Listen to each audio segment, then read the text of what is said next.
Welcome back to the Fun Astrology Podcast. Thomas Miller coming to you on Wednesday, October 9th. Thanks for joining us. Let's take a look macro, because things are starting to get a little quieter.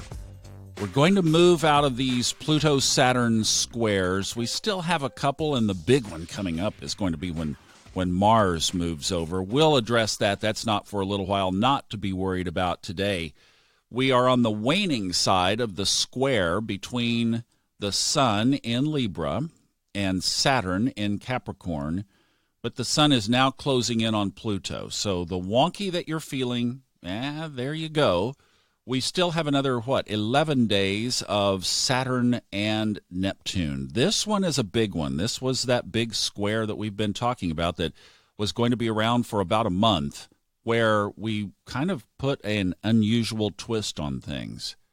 So that little bit of unexpected wonky that you're feeling, that's coming from that Jupiter. And it has Jupiter a bit muted, or what shall we say, a little bit snippy. In other words, I'll give you your rabbit's foot, but it's going to come with a price, and it will be on my terms. What that price is. That's kind of the attitude of Uranus and Jupiter. There's a lot more on that. And in fact, if you wanted to do a deep dive, I would start with Jamie Partridge's articles on Astrology King. He always writes great stuff. But a good Google search around Uranus-Jupiter conjunction, it doesn't happen very often, like every about 7 years. I've so far, knock on glass tabletop, I have enjoyed the Jupiter-Uranus semi-square. It's a semi-square, not a square. But I've enjoyed that so far. It's kind of been, I guess, lighter. Maybe if you set your intentions otherwise, you kind of catch the playful side of that as well. Remember, in astrology, everything is based on duality, and isn't our life based on duality? We have seasons, we have swings, we have periods, and some of them are shorter in term. Those are the faster-moving planets represented by. Some of them are seasons represented by the slower-moving planets. It's just a beautiful picture of our life and what happens on Earth.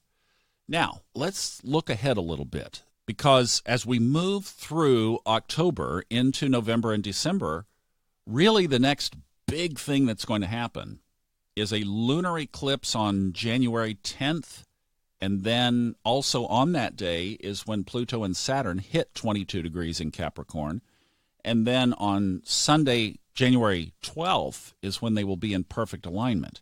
Now, as I've said on here a bunch of times, that day may come and go. The energy is now. It is building. We are in it.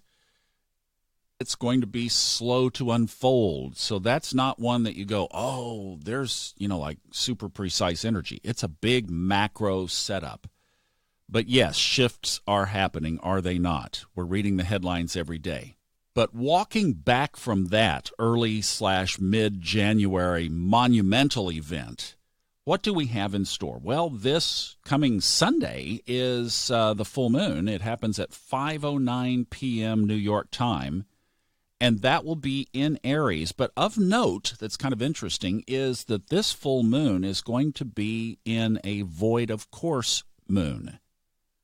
Now, we've talked about that. I don't bring it up very often because it's not something that I personally follow too much. But what a void of course is when the moon is in a sign. So right now it's in Aries, or Sunday. This weekend it will be in Aries. That when the moon has crossed its last aspect, remember, because the moon moves so quickly, it's always kind of bouncing around off of other planets' energies depending on how things are distributed in the chart. When there are no more aspects for the moon to hit with other planets, and it's making its way out of a sign, that period is called the void of course. There are people who follow this religiously and interpret it as there's no real oomph energy in your life to move things forward during that time, so you might as well use it as kind of a restructuring, resting, getting papers off your desk, like do the unimportant things.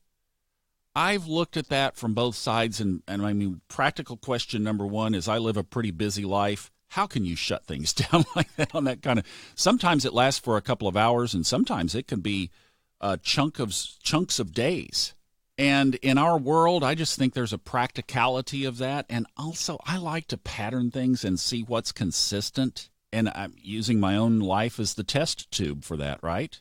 And social media and friends and the various things that you hear and see. And that's one of the things that tipped my attention so strongly toward Pluto-Saturn is just seeing and hearing things going on in others' lives, reading the headlines every day and realizing that the characteristics of how you would describe Saturn and Pluto, Pluto-Saturn, in conjunction, and then looking at the history of it, and then seeing what's playing out in the world right now, like, okay, there's something going on here.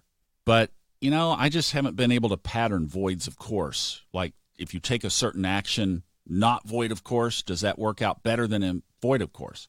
But anyway, could we say that this full moon might be a little less potent? I don't know. That's an interesting discussion because it's in Aries, which is the big power fire sign, and it's void of course. Makes it kind of an interesting twist on that, doesn't it? Then after the moon will move into Taurus on Monday afternoon, 12:23 p.m. if you're taking notes. That's New York time. Then the third week of October, we start to move things more into Scorpio. The sun moves in, joining Venus and Mercury. The moon also moves in. And then the next big marker will be Mercury retrograde. Oh gosh, oh my, it will be in Scorpio on Halloween Day. All my Scorpio friends are asking, what's it going to be like for this Mercury retrograde? It's going to be like all the rest of them. It's going to be what you intend. So don't get all spooked up about it. It's just a marker. It just is what it is. But we will be experiencing some fun energy as we move into early November. November otherwise and December are really pretty quiet. We'll move on things into Capricorn. But another one of those planetary shifts is pretty important because in early December, Jupiter moves into Capricorn.